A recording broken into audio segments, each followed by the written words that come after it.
Ассаламағалейкум. Бүгін бізде Госаку порталына тіркелу. Біз барлығын дайындап алдық. ЭЦП, ИП, счетқа ақша салып алдық. Керек программалардың барлығын жазып алдық. Ендігі мәселе ИП-мызды Госаку порталына тіркелу. Поставщик ретінде тіркеу. Ол үшін біз Google Chrome ноутбуктың ішіне кіреміз. Bir жағына почта ашып аламыз. Ол почта не үшін дегенде біз подтверждение Госаку порталын сол жақта нақтылаймыз. Яғни бізге SMS келеді бір реттік. Сол SMS арқылы біз нақты өзіміздің почта арқылы кіретін боламыз. Bir жағына Госакуды ашып аласыздар. Және ECP-ларыңыздың барлығын рабочий столға сақтап аласыздар. Енді қараңыздар, бір жағында почта, бір жағында Госакуп. Енді біз тіркелу үшін выберите ключ бастаймыз. Выберите ключ дегенде қараңыз. Бізде бірден шығып тұр. Бірақ бірден шықпаса не, выбрать другой сертификат деген таңдаймыз. Яғни сертификатты Госакуп рабочий столдан арнайы таңдайтын боламыз. Ол жерде біздің не, новая папка.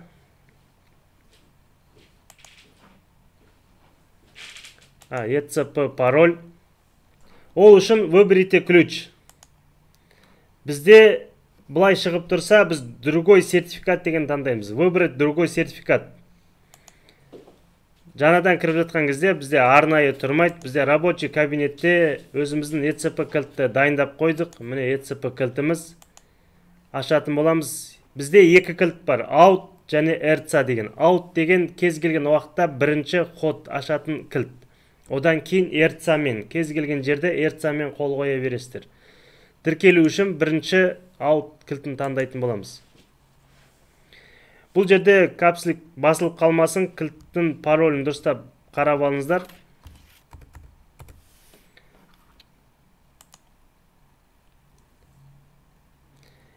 Кетті, ішіне кірдік. Енді получить данные. Получить данные де басқан кезде өзіміздің данныйлардың барлығы шығатын болады, соны толтырып шығатын боламыз. Қараңыздар, негізгі данныйлардың барлығы тұр.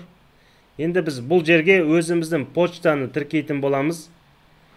Өзіміздің ашқан почтамызды арнайы. Қараңыздар, осы почтаға қазір келетін болады подтверждение. Біз сіздерге басынан бастап барлығын көрсетіп береміз. Почтаны тіркедіңіз. Және бұл жерге біз пароль қоямыз. Яғни порталға пароль. Өзіңіздің порталға жеке пароліңізді қоятын боласыз. Қараңыз.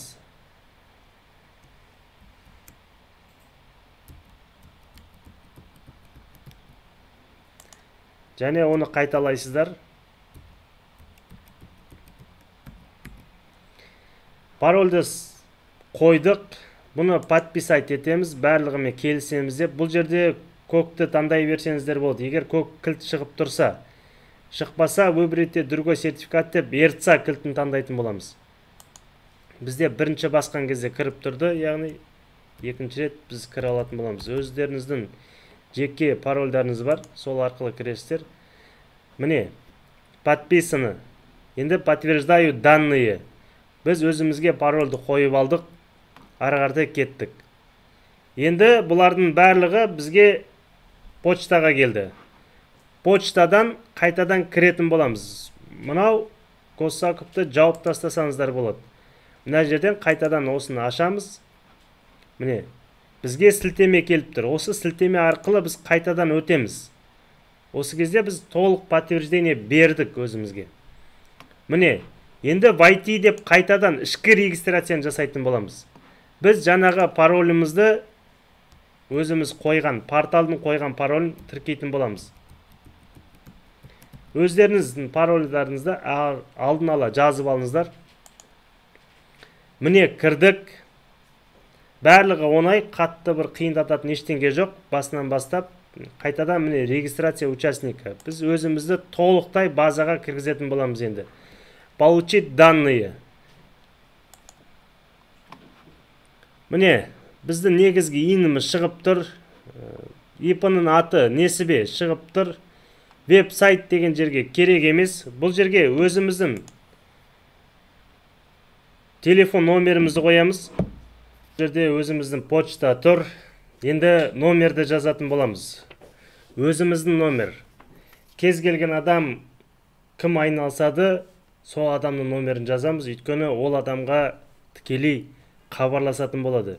Яғни договор келген кезде осы номер көрініп тұратын болады. Сол үшін тікелей өз номерімізді жазамыз.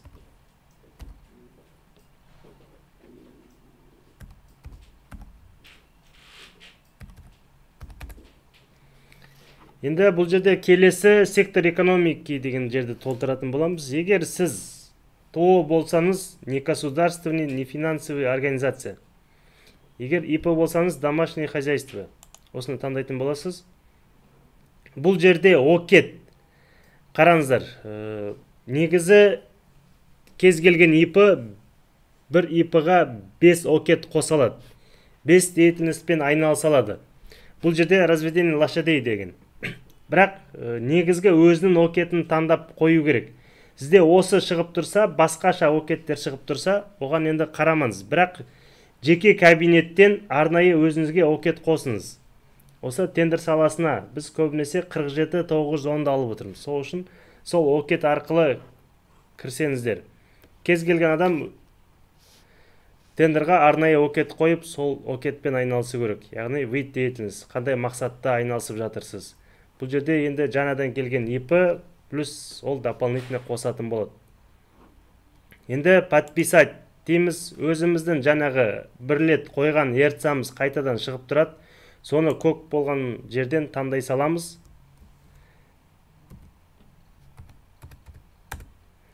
Паролімізді қойдық. Болды, барлығы қойылды. Енді подтверждаю данные деген кезде біз толықтай кіретін боламыз. Біз порталға тіркелдік. Бұл жерде таныстым деген баса саламыз. Енді қараңыз, бізге енді счет тіркеу керек. Хотите получить данные, инис банковский реквизит дейді. Да, получить данные деп біз өзіміздің ашқан счетымызды тіркейтін боламыз. Енді қараңыз, бұл жерде запросить десеңіз, сіздің барлық счеттарыңыз шыға береді. Бұрынғы ашылған картаңыз, айлық алып жүрген картаңыздың барлығы сіздің атыңызға шығып кетеді. Егер сізге тиімсіз болса, өзіңіз қолмен таңдап кірсеңіз. Не болмаса, қазір біз толықтай запросить деп ала саламыз. Добавить счет деп тіркеуге болады. Ол үшін бұл жерде біз домашний хозяйство 19. Өзіміздің счетты выбрать банк деп қазір. Біз халық банк болсақ, не болмаса басқа банктер арқылы бұл жерде таппауымыз мүмкін счетымызды. Сол үшін біз бик арқылы іздейміз, өзіміздің бик арқылы. Ол бик дегеніміз міне. Мысалы, Альфа KZKA деп тұр. Счет номер. Дочерний банк Альфа. Біз осы номерімізді қолмен тіркейтін боламыз. Енді қараңыздар. Альфа KZK мен іздеген кезде альфаны шығаратын болады. Бұл өзіңіздің ашқан счетыңызда данные тұр. Ағылшын тіліне қойып аласыз.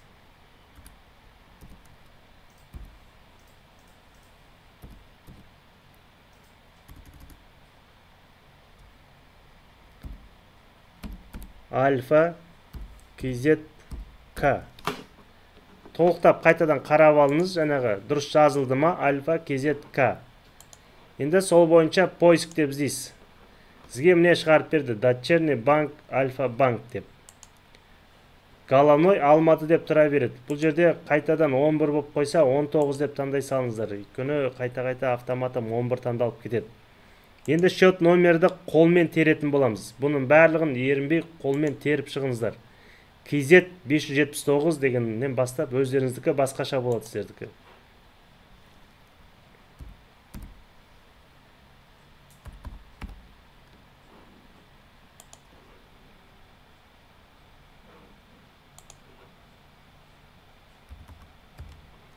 Счеттарыңызды дұрыстап теріп шығыңыздар.